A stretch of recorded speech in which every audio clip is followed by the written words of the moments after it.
ამერიკის შეერთებულ შტატებში კვერცხის ღირებულება იზრდება. 10 კვერცხის საშუალო ფასი $4 და 15 ცენტია. მართალია ეს ფასი არც ისე მაღალია, როგორც 2 წლის წინ იყო, როცა მისი ღირებულება $4 და 85 ცენტს შეადგენდა. სოფლის მეურნეობის დეპარტამენტი ვარაუდობს, რომ კვერცხის ფასი 2025 წელს კიდევ 20%-ით გაიზრდება. ახლა, როდესაც მარდი გრას დღესასწაული ახლოვდება, ნამცხრებზე მოთხოვნაც გაიზარდა. მცხოვრები ფინანსურ პრობლემებს აწყდებიან. ნორმას ტკბილი საცხობი ნიუ-ორლეანში მდებარეობს და ცნობილია თავისი კუბური სენდვიჩებითა და ნაღების ყველის კრემიანი სამეფო ნამცხრებით. ერთ-ერთი მფლობელი და მენეჯერი ხოსე კასტილიო ამბობს, რომ კვერცხის ხარჯი გასულ წელთან შედარებით გაუთხმაგდა. ეს პრობლემა ძალიან მაწუხებს. სიგიჟეა ასეთი ძვირი რომ არის კვერცხი.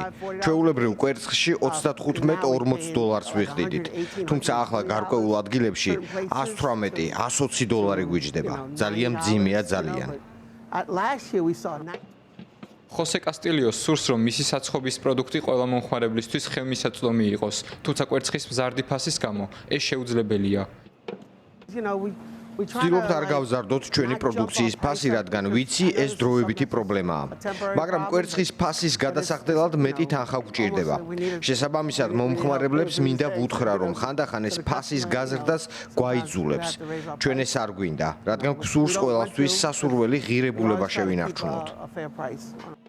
ამერიკის შეერთებულ შტატებში გავრცელებული ფრინველის გრიპის გამო მხოლოდ 2024 წლის დეკემბერში 23 მილიონი ფრინველი დაიხოცა. ამ პრობლემამ ბაზარზე კვერცხის დეფიციტი შექმნა და საშუალო ფასიც გაზარდა.